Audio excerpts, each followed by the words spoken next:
Going back to row spacing, you see all these soybeans on this end back here. This is all evaluating performance of those same 14 varieties under 4 different row spacings, from solid seeded all the way out to 28 inches.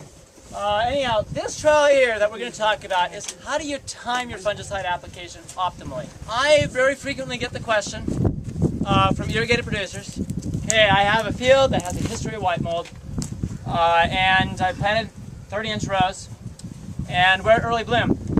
My soybeans still have a totally open canopy, about 40% of the ground showing between the rows, but we're at early bloom. Should I be applying foliar fungicide now? And you know, our recommendation up till now would be yeah, but intuitively it doesn't make much sense. Because remember again, you need that approximately 40 hours of sustained moisture for the disease to get going. And you get that wide row, you have tons of opportunity for airflow. Okay, and anecdotally, through my work here just testing fungicides, it seems to be that the optimal timing, even if you're well into bloom, is just shortly before canopy closure. Okay, but we never tested it, so that's what this trial is about. Okay, so starting out here we have 28-inch rows. Okay, you look at your check is back there. Okay, it doesn't look so bad in this light, but if you walked over close to it and looked into there's a lot of disease. Okay, your incidence there is 60% across all 7 reps here. Going on to Endura, applied at 8 ounces an acre. That's what we did in this entire trial. Single shot, 8 ounces an acre. Middle of the labeled rates, okay? At R1, 75% of the plants with at least 1 open blossom. Okay, the plants at this point were at 50 to 55% canopy closure.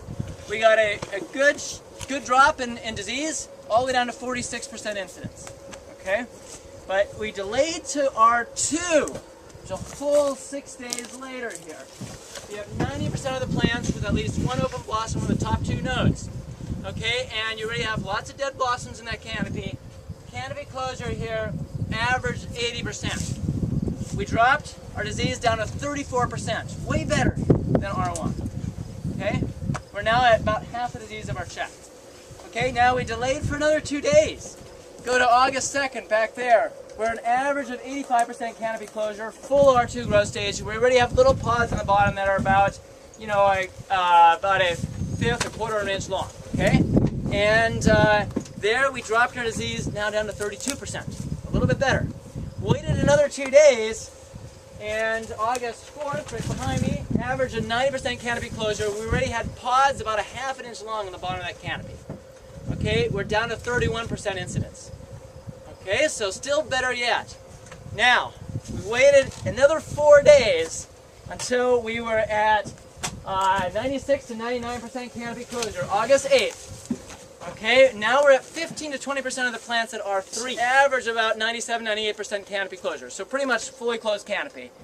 Now our disease control is not quite as good anymore, 39%, but still pretty darn good.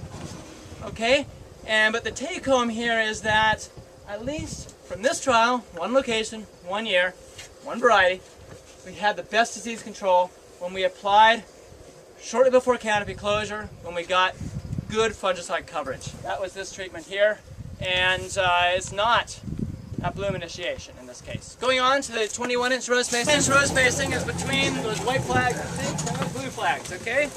And we're going to go through the exact same process here. Here's your check. 80% incidence here, okay? And narrowed up those rows. Most of our disease occurred earlier in the season. You would expect higher disease here. Okay, and if we had a lot of disease at the end of the season, it might be different. But here, it's what you would expect. 80% incidence in your control. We applied at R1, 70 again. That's 75% at R1. July 25th, back there. We're at 80 to 85% canopy closure. That gave us a good drop in disease, down to 63% incidence. Okay, so we reduced the disease by about 25%. We wait till R2. Okay, and that's July 31, all the way back there. We're down to 54% incidence. Okay, at that point, we had average 98% canopy closure. Okay, and no pods on the bottom, but you're at 90% of the plants with at least an open blossom on the top 2 nodes. Okay, lots of dead blossoms though. No pods yet. Okay, waiting another 2 days to August 2nd. Okay, right here behind me, 98% canopy closure on average. And now we have little pods again, about 1/4 or 1/5 inch long. Okay, we dropped our disease now down to 43%. Okay, even better control. Okay, now we wait another 2 days to where we have the pods up to about 1/2 inch, but we're still at 98% canopy closure, i.e. you can still see between the rows a little bit. Okay, and we're at now 46% incidence. So we've hit the bottom. We've hit our best control we can have. And now if we wait until it's 100% canopy closure, which was August 6th, our disease control goes up to 52%. Okay, which is now equivalent to where we were if we did a early R2 act. Again, our results here suggest your optimal timing may very well be shortly before canopy closure and at full R2. Okay, and again, one site, one variety, 1 year. As we do more testing, we'll have more answers. It should be noted that this trial is being done here in Langdon, in Oaks, and at Nesson Valley Irrigation Research Site, Alpha Wilson.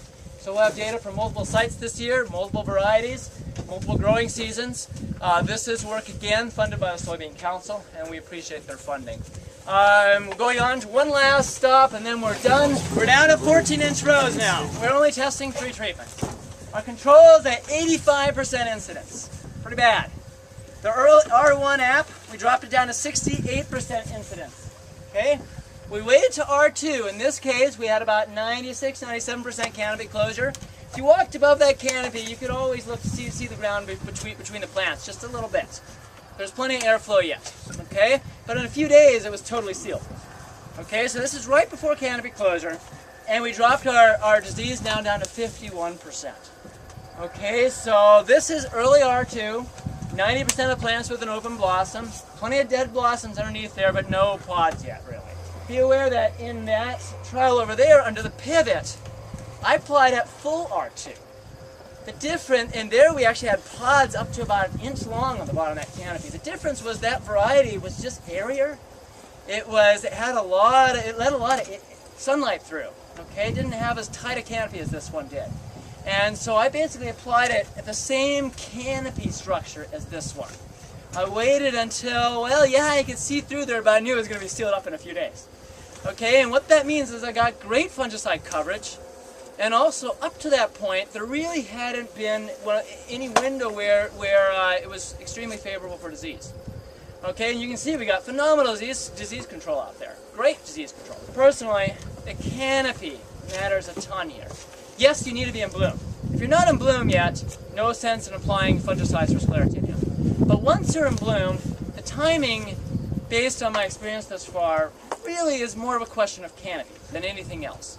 Okay? Now we don't have enough data for me to say that rigorously. But as the data trickle in from these other sites and we test this more, we'll have more of an answer.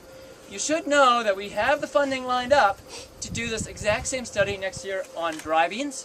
And that study will be done on an upright pinto, a more prostrate pinto, an upright navy, and a more prostrate navy.